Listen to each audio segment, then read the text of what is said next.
എല്ലാവർക്കും സ്വാഗതം. നമ്മുടെ സിമ്പിൾ ടാക്ടിക്സ് എന്നുള്ള സീരീസിൻ്റെ പുതിയൊരു വീഡിയോ.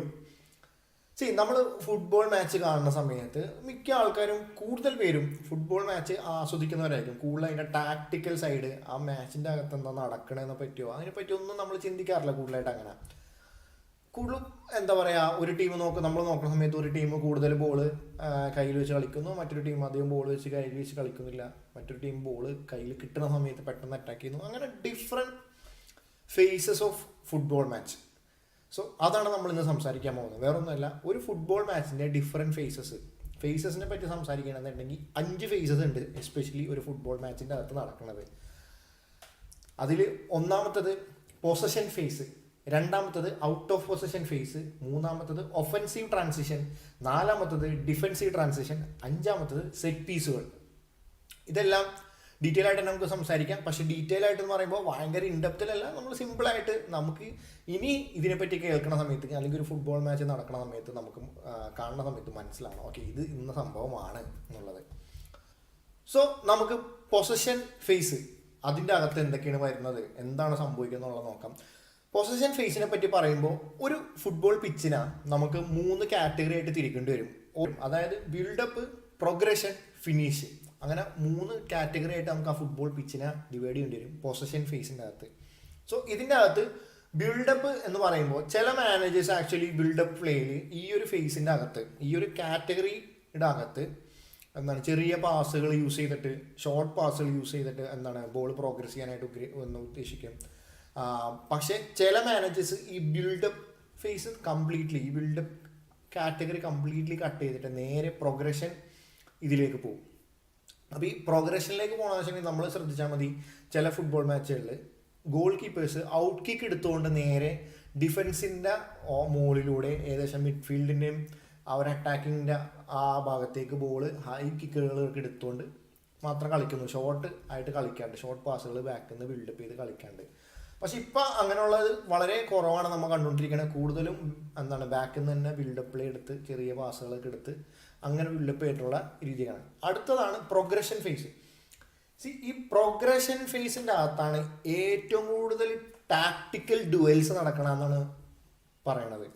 കാരണം വേറെ ഒന്നുമല്ല, ആ മിഡ്ഫീൽഡിൻ്റെ അകത്താണ് ഏറ്റവും കൂടുതൽ ഈ ഒരു ആ കളിയുടെ മെയിൻ ഗതി ഇരിക്കുന്നത്. കാരണം മിഡ്ഫീൽഡേഴ്സാണ് ഒട്ടുമിക്ക സമയത്തും കളിയെ കൺട്രോൾ ചെയ്യുന്നത്. അതുപോലെ തന്നെ ആ മിഡ്ഫീൽഡ് കഴിഞ്ഞാൽ പിന്നുള്ളതാണ് ഫിനിഷിങ് എന്നുള്ളത്. ഫിനിഷിങ്ങിൻ്റെ അകത്ത് പല രീതിക്കുള്ള ടാക്ടിക്സും പല മാനേജേഴ്സും യൂസ് ചെയ്യാറുണ്ട്. അതായത് ചില മാനേജേഴ്സ് ഒരു ഫോൾസ് 9 ഡിപ്ലോയ് ചെയ്യും, ചില മാനേജേഴ്സ് ഒരു 9, അതായത് സ്ട്രൈക്കർ എന്നുള്ള രീതിക്ക്, ആ സ്ട്രൈക്കർ തന്നെ പല കാറ്റഗറീസ്, ചിലർ പോച്ചർ മാത്രമായിട്ട് യൂസ് ചെയ്യും, ചിലർ ടാർഗറ്റ് മാൻ എന്നുള്ള രീതിക്ക്. അപ്പം അങ്ങനെ പല രീതിക്ക് ഫിനിഷിങ് ഫേസിലും ഇതേപോലെ പ്ലേയേഴ്സിനെ യൂസ് ചെയ്യണതും അതേപോലെ തന്നെ സ്ട്രാറ്റജീസൊക്കെ യൂസ് ചെയ്യണവരുണ്ട്. നമുക്കിനി അടുത്തത് ഔട്ട് ഓഫ് പൊസഷൻ ഫേസ് എന്താണെന്ന് നോക്കാം. ഔട്ട് ഓഫ് പൊസഷൻ ഫേസിനെ പറ്റി പറയുമ്പോഴും നമുക്ക് ഇതേപോലെ ഒരു ഫുട്ബോൾ പിച്ചിനെ 3 ഭാഗങ്ങളായിട്ട് തിരിക്കേണ്ടി വരും. അതിൻ്റെ അകത്ത് മെയിനായിട്ട് ഒന്ന് pressing, containment, protecting the goal. അതായത് 3 ഭാഗങ്ങളായിട്ട് ആ പിച്ചിനെ നമുക്ക് കാറ്റഗറൈസ് ചെയ്യണം. ഫസ്റ്റ് നമുക്ക് പ്രസ്സിങ് നോക്കാം. കാരണം വേറെ ഒന്നല്ല, ഔട്ട് ഓഫ് പൊസഷൻ്റെ സമയത്ത് മിക്ക ടീമുകളും എന്താണ് ഹൈ അപ്പ് ദ പിച്ച് എന്ന് പ്രസ് ചെയ്യണം ഇതുണ്ട്. ഇപ്പം നമ്മൾ ശ്രദ്ധിക്കുകയാണെന്നുണ്ടെങ്കിൽ ഒട്ടുമിക്ക ടീമുകളും ചെയ്യുന്നവരുണ്ട്. ഇപ്പം നമ്മൾ ഫോർ എക്സാമ്പിളായിട്ട് നമുക്ക് പ്രീമിയർ ലീഗ് നോക്കാം. പ്രീമിയർ ലീഗിനകത്ത് ലിവർപൂൾ വളരെ നല്ലൊരു ഉദാഹരണമാണ്. അതേപോലെ തന്നെ മാഞ്ചസ്റ്റർ സിറ്റി, അങ്ങനെ ഒട്ടുമിക്ക ടീമുകളും എന്താണ് ഹൈ പ്രസ്, അതായത് പിച്ചിൻ്റെ ടോപ്പിൽ നിന്ന് തന്നെ, അതായത് ആ ചെറിയ ബിൽഡപ്പിനെ സമ്മതിക്കാണ്ട് അവിടെ നിന്ന് തന്നെ പ്രസ് ചെയ്ത് ബോൾ റിക്കവർ ചെയ്യാൻ ശ്രമിക്കുന്ന ടീമുകളുണ്ട്. ചില ടീമുകൾ കുറച്ചും കൂടെയൊക്കെ എന്താണ് കണ്ടെയ്ൻമെൻറ്റ് ഭാഗത്തേക്ക് വരും. കണ്ടെയ്ൻമെൻറ്റ് ഭാഗം എന്ന് ഉദ്ദേശിക്കുന്നത് ഒന്നുമില്ല, ഫ്രണ്ടിൽ നിന്നേ പ്രസ് ചെയ്യൂല, പക്ഷേ ആ മിഡ്ഫീൽഡ് ഏരിയയിൽ ഇട്ടിട്ടാണ് പ്രസ് ചെയ്യുക. അപ്പോൾ എന്ന് വെച്ചിട്ടുണ്ടെങ്കിൽ ബോൾ അവിടെ നിന്ന് വിൻ ചെയ്ത് വീണ്ടും ആ ഒരു ഡിഫെൻസീവ് ഇതിൽ ബോൾ റിട്ടൈൻ ചെയ്ത് എന്താണ് വീണ്ടും അവരുടെ സ്റ്റൈൽ ഓഫ് പ്ലേയിലേക്ക് മാറും. പിന്നെ ചില ടീമുകളുണ്ട് കംപ്ലീറ്റ്ലി സിറ്റ് ബാക്ക് ചെയ്തിട്ട് കൗണ്ടർ അറ്റാക്കിങ്ങിൽ ഹിറ്റ് ചെയ്യാൻ വേണ്ടിയിട്ട് ശ്രമിക്കുന്നത്. അവരാണ് ഈ പറഞ്ഞ പോലെ എന്താണ് പ്രൊട്ടക്ട് ദ ഗോൾ എന്ന് പറയുന്ന ആ ഒരു കാറ്റഗറിയിൽ വന്ന് നിന്ന് എന്താണ് ബോൾ റിട്ടൈൻ വേണ്ടി ശ്രമിക്കുന്നത്. ഇതാണ് ഔട്ട് ഓഫ് പൊസിഷൻ ഫേസ്. ഇനി നമുക്ക് നോക്കാനുള്ളത് വേറെ ഒന്നുമല്ല, ഒഫൻസീവ് ട്രാൻസിഷൻ. ഒഫൻസീവ് ട്രാൻസിഷനെ പറ്റി നമ്മൾ നോക്കുകയാണെന്നുണ്ടെങ്കിൽ സിമ്പിൾ പരിപാടിയാണ്. അതായത് ബോൾ വിൻ ബാക്ക് ചെയ്തതിന് ശേഷം എങ്ങനെയാണ് ആ ഒരു ട്രാൻസിഷനിലൂടെ ബോൾ അവർ എന്താണ് അറ്റാക്കിനെ കോർഡിനേറ്റ് ചെയ്യണത്. 2 രീതിക്കാണ് കൂടുതൽ ടീമുകൾ ചെയ്യുന്നത്. ഒന്ന് ബോൾ റിട്ടേൺ ചെയ്ത ഉടനെ തന്നെ അവരൊരു സ്ട്രക്ചേർഡ് ആയിട്ടുള്ള ഒരു അറ്റാക്ക് മുന്നോട്ട് വെക്കും. അതായത് സ്ട്രക്ചേർഡ് അറ്റാക്ക് എന്ന് വെച്ചിട്ടുണ്ടെങ്കിൽ ഒരു അറ്റാക്കിംഗ് ഫോർമേഷൻ അല്ലെങ്കിൽ ഒരു അറ്റാക്കിംഗ് ഫോർമാറ്റ് ഉണ്ടാവും മിക്ക ടീമുകൾക്കും ആ ഒരു അറ്റാക്കിംഗ് ഫോർമാറ്റ് ഉണ്ടാവും. ആ അറ്റാക്കിംഗ് ഫോർമാറ്റ് യൂസ് ചെയ്തുകൊണ്ട് അവർ അറ്റാക്ക് ചെയ്യും. മറ്റൊരു ടീമുകൾ ചെയ്യണം എന്താ വെച്ചിട്ടുണ്ടെന്നുണ്ടെങ്കിൽ കൗണ്ടർ അറ്റാക്ക് ചെയ്യും. അതിന് ചിലപ്പോൾ ഒരു അറ്റാക്കിംഗ് ഫോർമാറ്റ് ഉണ്ടാവില്ല, ചില പ്ലേയേഴ്സിനായിരിക്കും അതിൻ്റെ ഇത് കിട്ടുന്ന ചാൻസുകളിലൂടെ കൗണ്ടർ അറ്റാക്ക് ചെയ്തിട്ട് എന്താണ് ഗോൾ സ്കോർ ചെയ്യാനായിട്ട് ശ്രമിക്കും. അതാണ് ഒഫൻസീവ് ട്രാൻസിഷൻ. ഇനി ഇതേപോലെ തന്നെ ഡിഫെൻസീവ് ട്രാൻസിഷൻ ഉണ്ട്.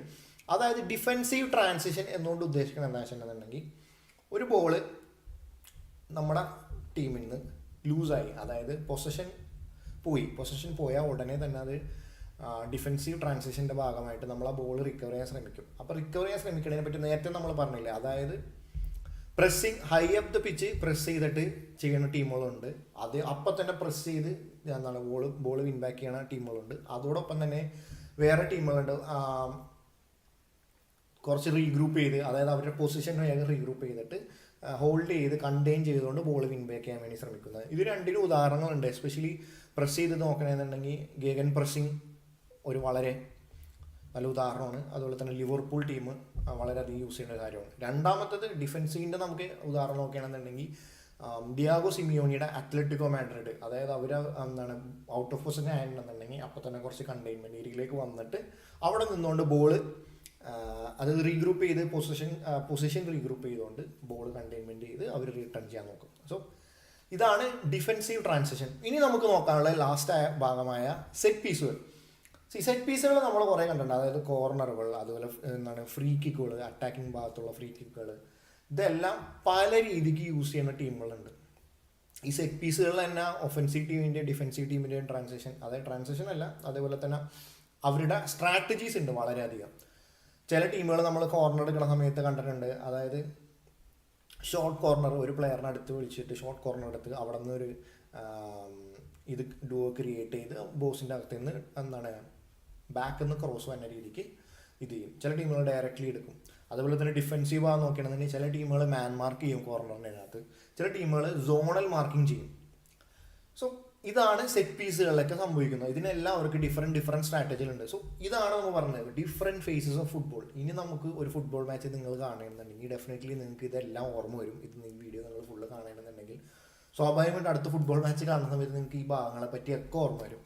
സോ ഇതാണ് ഇതിൻ്റെ തുടർച്ചയായിട്ട് നമുക്ക് ഇനിയും കുറേ വീഡിയോസുകളിൽ സംസാരിക്കാനുണ്ട്, പല സിമ്പിളായിട്ട് പറയാം. സോ അതാണ് ഇന്നത്തെ വീഡിയോയിൽ നമുക്ക് സംസാരിക്കാനുള്ളത്. നിങ്ങളുടെ അഭിപ്രായങ്ങൾ എന്തായാലും കമൻറ്റ് ബോക്സിൽ രേഖപ്പെടുത്തുക. Thank you for watching. Signing off.